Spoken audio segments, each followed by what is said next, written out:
নাচিব জানানে গান গাব জানানে এটা গান গাই দিয়াচোন বিলেতে হালিছে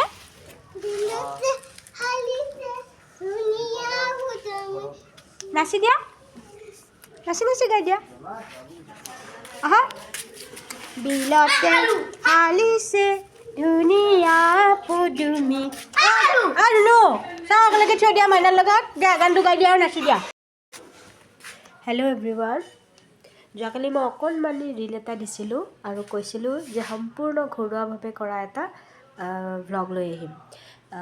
আৰু ভিডিঅ'টো কৰিছোঁ যোৱাকালি মোৰ ভণ্টি এজনী ঘৰত গৈছিলোঁ যিহেতু মোৰ উইণ্টাৰ ভেকেশ্যন আৰম্ভ হৈছে তাইৰ তাত যাব লগা হৈ আছিল গতিকে আমি কালি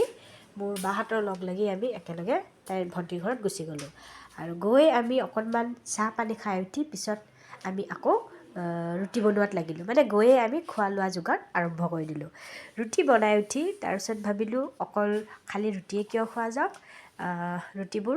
অকণমান ভাজি আছিল বনাই আমি তাত ভৰাই ধুনীয়াকৈ ৰোল বনাই ল'লোঁ চাহ বনাই ল'লোঁ আৰু মিঠাই লৈ পেলাই আমি গোটেইবিলাকে ৰ'দত বহি খালোঁ কালি আমাৰ খোৱা লোৱা মানে আমাৰ কালি যোৱা উদ্দেশ্যই আছিল যে খোৱা লোৱা গতিকে গৈয়ে আমি প্ৰথমতে আমি এইবোৰ যোগাৰ কৰি ল'লোঁ তাৰপিছত যিহেতু বাহিৰত সিহঁতৰ বহুতখিনি জেগা আছিল আৰু জুইৰ ব্যৱস্থা আছিল গতিকে ভাত পানীখিনি বাহিৰত ৰান্ধিম বুলিয়ে ক'লে মাহীয়ে সেইজনী মোৰ মাহী হয় যিজনী জুহালত বহি আছিল গতিকে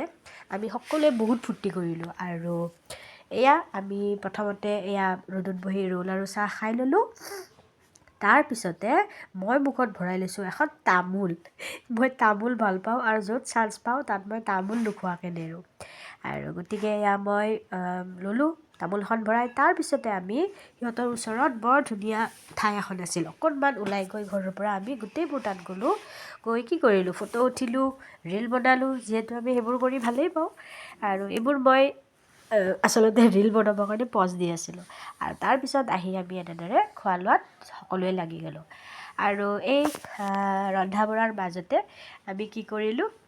মই এবাৰ মাক ফোন কৰিলোঁ যিহেতু মা অলপ দূৰত আছে আহিব পৰা নাই বহুত দিন লগো পোৱা নাই সেইকাৰণে আমি এনেদৰে ভিডিঅ' কলতে প্ৰায় কথা পাতোঁ আৰু মাহীয়েও মাৰ লগত কথা পাতিলে খা খবৰ ল'লে আৰু দেখিছেনে মাহী এনেদৰে ধুনীয়াকৈ তাতে বেঙেনা পুৰি আছে আৰু কি খাম আমি এয়া মোটামুটি আমাৰ ভাত পানী ৰন্ধা হৈ গ'ল আমাৰ ভাতৰ কাঁহীত আছিলে ছাগলী মাংস দাইল মিক্স দাইল এখন বটা এখন আছিলে চালাড আছিলে শুকান ভাজি এখন আছিলে আৰু এনেদৰে আমি লগ হৈ খুব ফূৰ্তি কৰি ভাত সাজ খালোঁ পৰিয়ালৰ মাজত লগ হৈ সময় পাৰ কৰি এনেদৰে আমাৰ মানে কিমান এটা ভাল লাগে সেয়া পৰিয়ালকেন্দ্ৰিক মানুহখিনিহে বুজি পাওঁ নহয়নে আৰু সেইকাৰণে মই এই সুন্দৰ দিনটো